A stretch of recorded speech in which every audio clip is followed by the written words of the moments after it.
You mentioned Jimmy Kimmel. I'm glad you raised that because I've been trying to get to this all week. His show won the Critics' Choice Awards, and he had the nerve to say this backstage. SOT 17.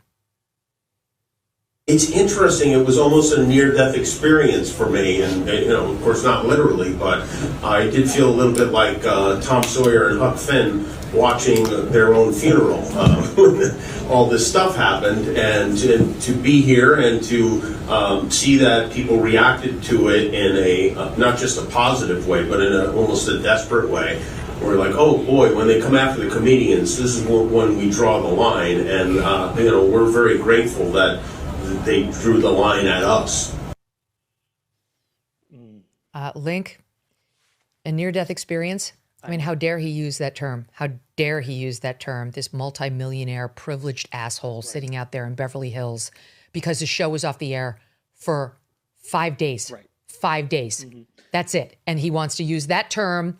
And also, just one other point, to talk about how, when they come for the comedians, where was he when comedians were being canceled left and right in 2020 because of woke excesses?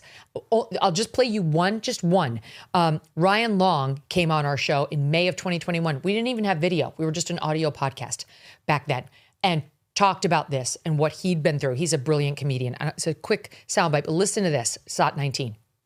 I mean, when I was doing stuff at CBC, which is the Canadian Broadcast Corporation, I was part of, traditional media, and I had probably the biggest views out of any show. And my digital series, the 2 or 3 other ones would be turned into television shows and mine wouldn't. And I was in a million conversations, in closed doors and on conference calls where it was like, listen, like, they're not doing a show with a white male. Like, that's just what the situation is.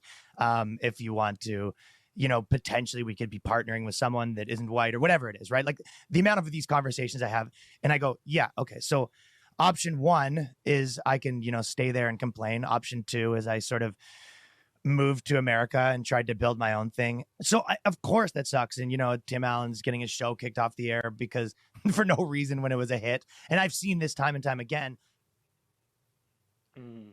I don't remember Jimmy Kimmel standing up for anyone other than himself, Link. For Jimmy Kimmel to say him being put on pause for a couple of days was a near-death experience, it made my skin crawl a couple of days ago when I saw it, because what a slap in the face to men and women who serve this country. What about people who are going through chemotherapy right now? What about people who are in the hospital about to die? What about those people? And so when I see Jimmy Kimmel going out there and saying he had a near-death experience because his show was off the air for a few days, what a slap in the face to people actually going through things. Number 2, Jimmy Kimmel is not funny, right? Jimmy Kimmel has never had a funny joke. He's not a real comedian. He's a partisan hack, sort of like Stephen Colbert, right? He's running, a $40 million deficit at his show. If you think he was a conservative, would they keep him on the air? Absolutely not. But Jimmy Kimmel gets a pass because it's ABC, it's Disney, all the special interests love Jimmy Kimmel. They'll push any pharmaceutical product and do what they have to do on air every single day. But Jimmy Kimmel, it's interesting. You can tell he's lived a charmed life, a pretty easy life, because this is the worst thing that's ever happened to him, getting a 3 or 4 day vacation. Yeah. Then he made a comment on stage in which he ripped on Trump. I don't even totally get it. He called him Donald Jennifer Trump. Like, what even is that? Is he trying to say Trump is trans? Like, are you allowed to make fun of trans people when you're right? I'm not sure that's allowed. And then there's the voice of reason, Conan O'Brien, who was part of a discussion at the Oxford Union and said this the other day, SOT 20. I think some comics go the route of, I'm going to just say F Trump all the time, or that's their comedy. And I think, well, now a little bit you're being co-opted because you're so angry.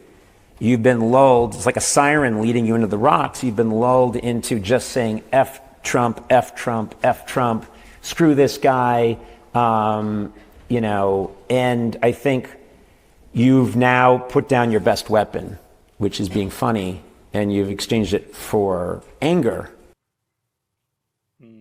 It's pretty amazing. He's clearly taking aim in particular at the 3 late night hosts, Fallon less so, but definitely Colbert and Kimmel, and the loser Seth Meyers, 100%, not to mention John Oliver, all of whom do exactly that and only that. Well, John Oliver, I can't stand. And about every 3 or 4 weeks, John Oliver will put a picture of me up on screen and make fun of me. And my liberal friends will text me and say, John Oliver just called you this and John Oliver called you that. I said, why is his staff so concerned with what I have going on? Maybe you guys should go and write some jokes and some good material. But Conan O'Brien. Maybe he likes you, Link. Maybe there's someone in that writer's room who does, because they constantly. You're looking good. Well, thank you. You know, you really are. You look very handsome. Your new wardrobe, your hair's looking good. You're very famous now. Well, thank you. But we're working on the lighting. Okay, I'm not that ghostly in person. We're going from maybe 4,500 Kelvin down to 30. We're working on it, people. So anyway, when it comes to comedians, Conan O'Brien is a real one. Conan O'Brien follows me on Instagram. I would love to have him on the podcast to discuss this very issue. All the great comics are going into conservative areas and touring red states now because they go and play these liberal crowds in Los Angeles. You go to like the Comedy Store, nobody will laugh. Nobody will laugh. You have to take everything so seriously. It's like we used to have Joan Rivers back in the day and people who could really push the boundaries and push the envelopes. And that's what comedy was supposed to be. Late night comedians weren't supposed to be partisan hacks who were pushing political agendas, right? They were supposed to call out both sides and be funny and boisterous and all of the above. But Jimmy Kimmel, I don't think he'll be on air much longer either. Stephen Colbert, I think he's already been canned. And the others, does anyone watch? Does anyone care? Not really. Yeah. I mean, of course, it's all turned into like one big Trump bashing session out in Hollywood. We know that. But it's not just on camera. It's behind the camera when people are auditioning for their roles. They have to make clear they hate Trump if they want to get cast in anything major in Hollywood. Rob Schneider, who's amazing and also a comedian who used to be on Saturday Night Live, knows of what he speaks. And he talked about this just the other day. Take a listen here. SOT 30. Show business, wrong or right, they don't want any controversy. You know, they don't want you being mouthy or anything. And that makes sense. But I do think that at a certain point, if we're going to have a society and if we're going to have continue to have a free society, it's going to require people to step up and be courageous. And, you know, this country still allows that. It is our First Amendment right. Does it make you free of consequences? No. You just, you know, you can ask Jimmy Kimmel, who was temporarily fired. It's going to cost you. And I think today's blacklisting of conservatives is the same thing. I think it's, at its core, it is adding to its destruction. And I think we are seeing Hollywood completely dismantle itself.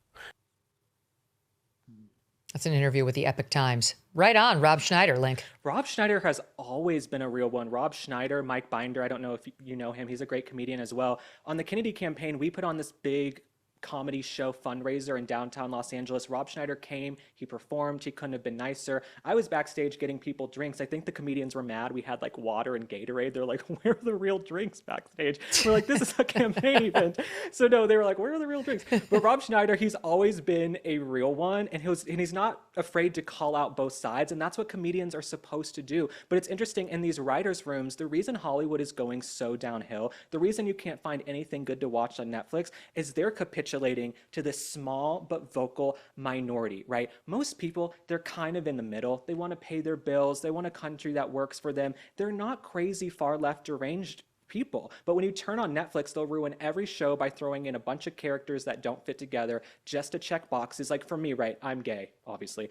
I don't need to see a gay character in every single show. I'll be watching like a historical film and they'll like throw in a gay character sashaying in with a scarf. And I'm like, this has nothing to do with the film that's going on. So no, we don't need to check every single box. And even I was having this conversation with some black friends of mine, and they're in entertainment. I spoke about this on my podcast. They're like, we don't need to see ourselves in every single film. It's okay to see different stories. But if Hollywood doesn't start recognizing these states they like to fly over between Los Angeles and New York, they fly over and look down on middle America. If they don't prioritize those folks and realize they have checkbooks and wallets too, and they're willing to go to the theater if you tell a good story, they're going to get left behind. And I think that's why Hillbilly Elegy really resonated and Sound of Freedom resonated, because they spoke to audience that don't see themselves represented on Netflix or some of these streamers or in movie theaters.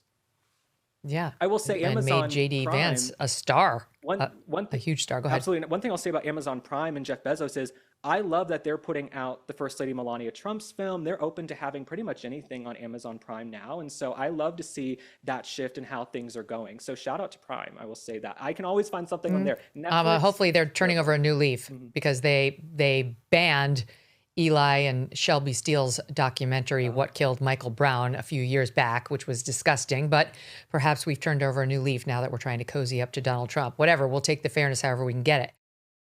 A new year means new financial goals, like making sure your savings are secure and diversified. Will this be the year you decide to talk to someone from Birch Gold Group? They use an educational approach with a deep understanding of macroeconomics. There are forces pushing the dollar lower and gold higher, which is why they believe every American should own physical gold. So until January 30th, until January 30th. If you're a first-time gold buyer, Birch Gold is offering a rebate of up to $10,000 on qualifying purchases. To claim eligibility and start the process, you just text MK to the number 989898. Birch Gold can help you roll an existing IRA or 401k into an IRA in gold, and you are still eligible for a rebate of up to $10,000. Consider making right now your first time to buy gold and take advantage of a rebate up to $10,000 when you buy before January 30th. Text MK to the number 989898. Claim your eligibility today. Again, text MK to 989898. Thanks so much for watching. If you like what you just saw, hit the subscribe button for more clips and full episodes.